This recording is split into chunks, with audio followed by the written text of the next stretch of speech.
സ്നേഹം നിറഞ്ഞവരെ, കുന്നന്താനത്ത് സ്ഥാപിതമായ LSDP സന്യാസിനി സമൂഹത്തിൻ്റെ സ്ഥാപകയായ സിസ്റ്റർ മേരി ലിറ്റിയുടെ ആത്മകഥയുണ്ട്. സങ്കീർത്തനം പോലെ സാന്ദ്രമായ ഒരു ആത്മകഥ. അതിൻ്റെ പേര് ദൈവ പരിപാലനയുടെ തണലിൽ എന്നാണ്.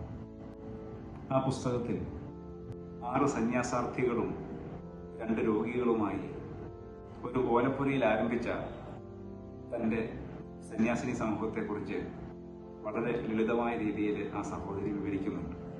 ചങ്ങനാശ്ശേരി അതിരൂപതയുടെ അധ്യക്ഷനായിരുന്ന അഭിവന്യ ആന്റണി പടിയറ പിതാവ് പലവട്ടം സിസ്റ്റർ മേരി ലിറ്റിയോട് പറയുമായിരുന്നു, നിങ്ങളിപ്പോൾ നിൽക്കുന്ന ആ സ്ഥലം ഞാൻ നിങ്ങൾക്ക് എഴുതിത്തരാം.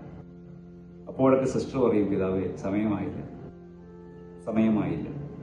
എന്തുകൊണ്ടാണ് താൻ ആ സ്ഥലം ഏറ്റെടുക്കാതിരുന്നത് എന്ന് ആ സഹോദരി ഹൃദയസ്പർശിയ രീതിയിൽ വിവരിക്കുന്നുണ്ട്.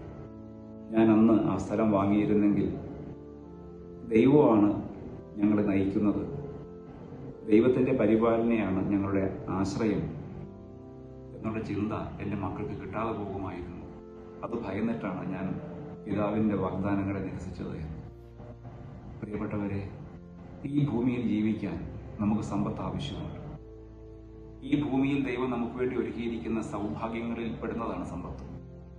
പക്ഷെ എപ്പോഴാണ് സമ്പത്ത് തിന്മയായിട്ട് മാറുന്നത്, എപ്പോഴാണ് രക്ഷയ്ക്ക് തടസ്സമായിട്ട് മാറുന്നത് എന്നാണ് ഇന്നത്തെ വിശുദ്ധ ഗ്രന്ഥ ഭാഗങ്ങൾ നമ്മോട് പറയുന്നത്.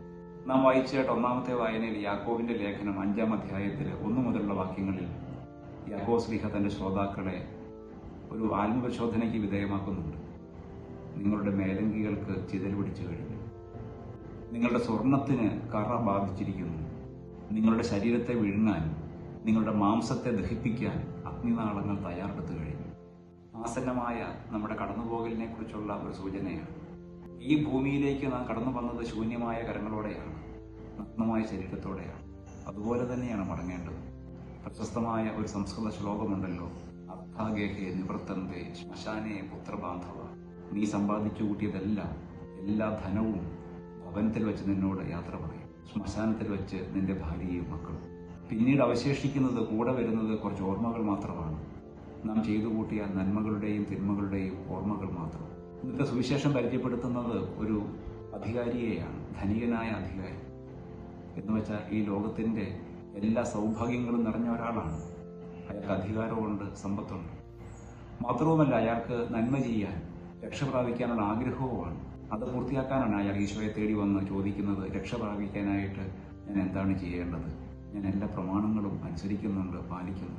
അപ്പോൾ കേവലം പ്രമാണങ്ങളുടെ ഒരു പാലനമല്ല, അതിലുപരി നാം ചെയ്യുന്ന നന്മകളുടെ, നമ്മൾ ആശ്രയം വയ്ക്കുന്നത് ആരിലാണ് എന്നുള്ളൊരു കാതലായ ചോദ്യമാണ് സുവിശേഷം നമുക്ക് നൽകുന്നത്.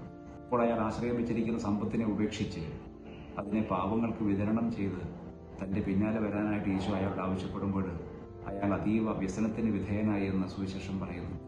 കാരണം അയാളുടെ ആശ്രയം സമ്പത്തിലായിരുന്നു. ഈശോയുടെ പക്കൽ വന്നിട്ട് മടങ്ങിപ്പോകുന്ന ഏക വ്യക്തി അയാളാണെന്ന് നമുക്കറിയാം. ബാക്കി എല്ലാവരും ആശ്വാസം പ്രാപിച്ച് സന്തോഷചിത്തരായി അവനെ അനുഗമിക്കുകയോ അല്ലെങ്കിൽ അവൻ്റെ സന്ദേശവാഹകരായി ജീവിതം സമർപ്പിക്കുകയാണ് ചെയ്യുന്നത്. ഇത് മാത്രമാണ് ഒരാൾ മടങ്ങിപ്പോകുന്നത്. പ്രിയമുള്ളവരെ, സമ്പത്ത് അതിൽ തന്നെ തിന്മയല്ല. സമ്പാദിക്കാനുള്ള ശേഷി ദൈവം നമുക്ക് തന്നിട്ടുണ്ട്. പക്ഷെ ദൈവം തന്ന സമ്പത്തിനെ ആത്യന്തികമാണെന്നുള്ള ചിന്തയോടുകൂടി കാണുകയും രക്ഷയ്ക്ക് തടസ്സമാകുന്ന രീതിയിൽ സമ്പത്ത് ഒരു ആസക്തിയായിട്ട് മാറുകയും ചെയ്യുമ്പോൾ അത് തിന്മയാവും, അത് രക്ഷയ്ക്ക് തടസ്സമായിട്ട് മാറുമെന്ന് ഈശോ സൗമ്യമായിട്ട് നമ്മെ ഇന്ന് പഠിപ്പിക്കുകയാണ്. ഈ നോമ്പിലൂടെ കടന്നു പോകുമ്പോൾ ദൈവം നമുക്ക് വേണ്ടി ഒരുക്കിയിരിക്കുന്ന രക്ഷയെന്ന ആ വലിയ സമ്പത്തിനെ ധ്യാനിക്കുക. നമ്മുടെ കയ്യിൽ എത്ര പണമുണ്ടെങ്കിലും, എത്ര അധികാരമുണ്ടെങ്കിലും, ഏത് മനോഭാവത്തോടെയാണ് ഞാൻ അവയെ നോക്കിക്കാണുന്നതെന്ന് പരിശോധിക്കാനുമുള്ള ഒരു ക്ഷണമായിട്ട് ഈ ദിനം മാറട്ടെ. ദൈവം നമ്മെ സമൃദ്ധമായിട്ട് അനുഗ്രഹിക്കട്ടെ.